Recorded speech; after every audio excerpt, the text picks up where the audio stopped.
It's a fascinating topic. We're going to spend about an hour talking about the new NLRB.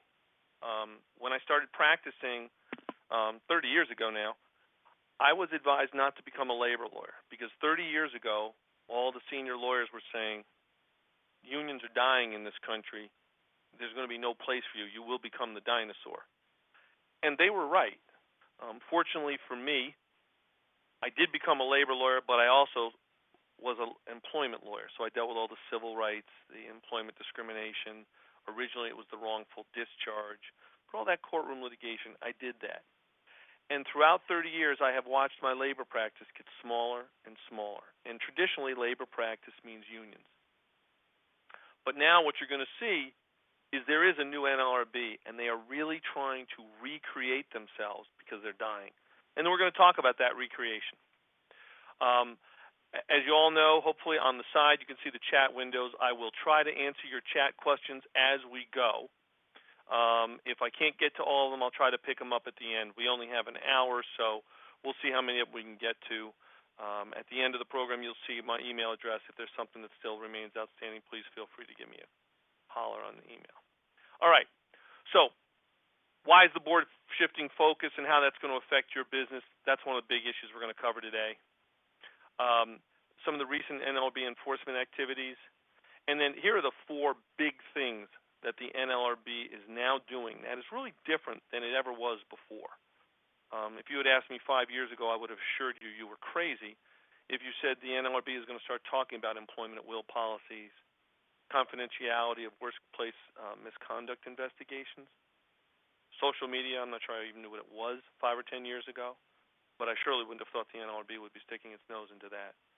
And confidentiality of compensation and benefits. That one, I must tell you, that one's been around for a long time. That's really not a new thing. But it's interesting. That one is an afterthought today. A couple of years ago, this was when the NLRB was starting to go in a new direction, and we're starting to talk about things that weren't necessarily union-related. That was the first one. The rest of the stuff, they just didn't even talk about it. So it's really, things are changing. All right. Let me, before I even get into what is the NLRB, I have a couple questions for you. Can you tell me, have you ever dealt with the NLRB in any way, shape, or form? Please just answer. You've got some options. Yes, union-related. Yes, non-union-related. No. Please just answer the questions for us. I'll give everybody a second.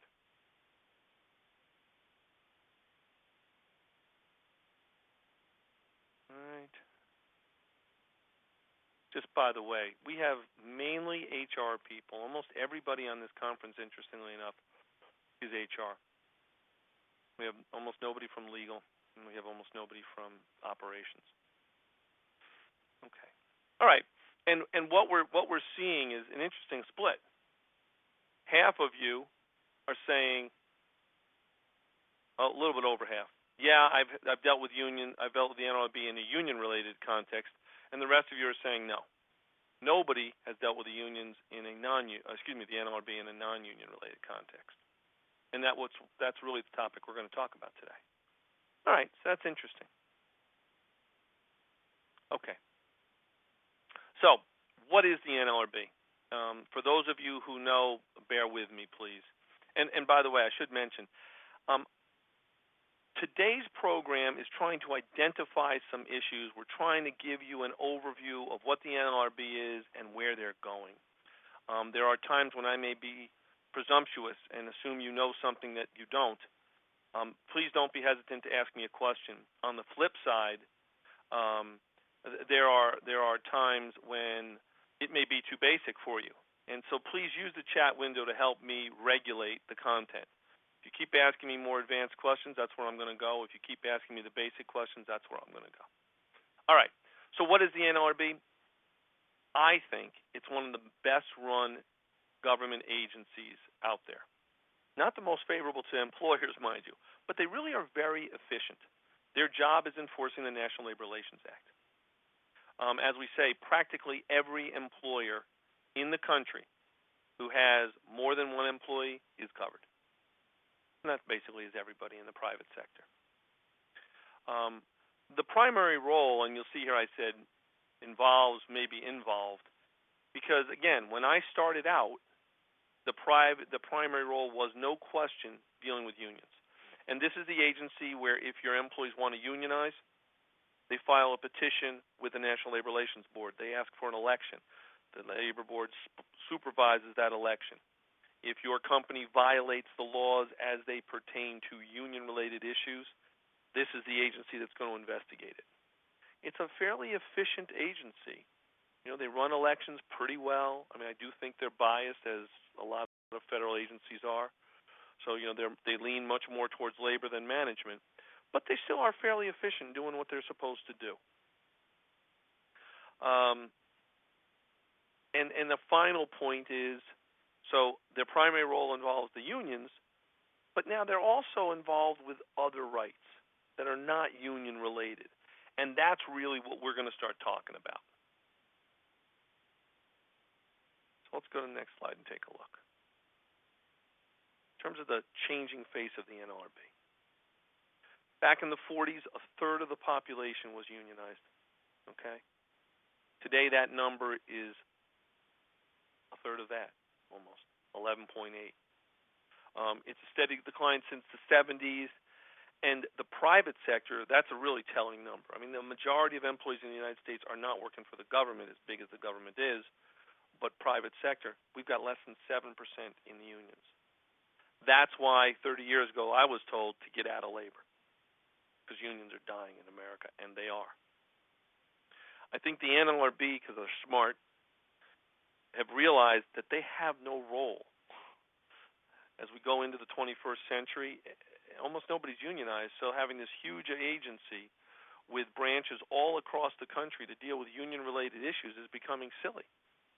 They don't have a purpose. And before their budgets get slashed, they've started looking again at their statute. And what they're doing is they're focusing on this Section 7 rights, which we'll talk about in a second. They're talking about Section 7 rights, but before I get to explain that, let me explain this. In the past, the NLRB has been an agency that sat back and said, if you have an issue, come to me. If all hell breaks loose in your business, we may hear about it, we may get involved, but not likely. It's not like OSHA.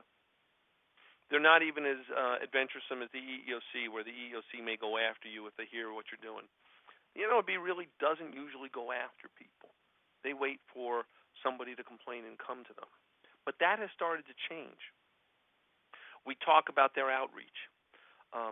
There are literally websites that are now saying, if you want to know what's going on with the NLRB, take this map of the country, move the cursor to where your plant is located, and bubbles will pop up telling you what's going on from the NLRB's perspective. There was a big push, many of you may know it, for the last, it's now probably been a year and a half. The NLRB has come up with this idea that they were going to put out a poster. And the poster said, every employee in America should know that the NLRB is out there. And that if you have questions, come to us. In fact, they even created 800 numbers where you could call and get information from the NLRB to tell you whether or not your employer was breaking the law. Now, that poster mainly focused on union-related issues. But the point was, it's another example of how the NLRB is going out there and trying to reach into employers in the United States. And that's exactly what keeps happening. I mean, they're even doing Twitter feeds. So the point is, the NLRB is trying to get up to date. Now, if your company is really good and you have good social media practices and you're out there marketing on the social media, the NLRB is not very impressive to you. But there are a lot of companies that still, even today, barely have a website, and if they have one, it's not very interactive. If you're talking from that perspective, the NLRB is really working hard to try to come up with relevance for their agency and their machine, which is a big machine.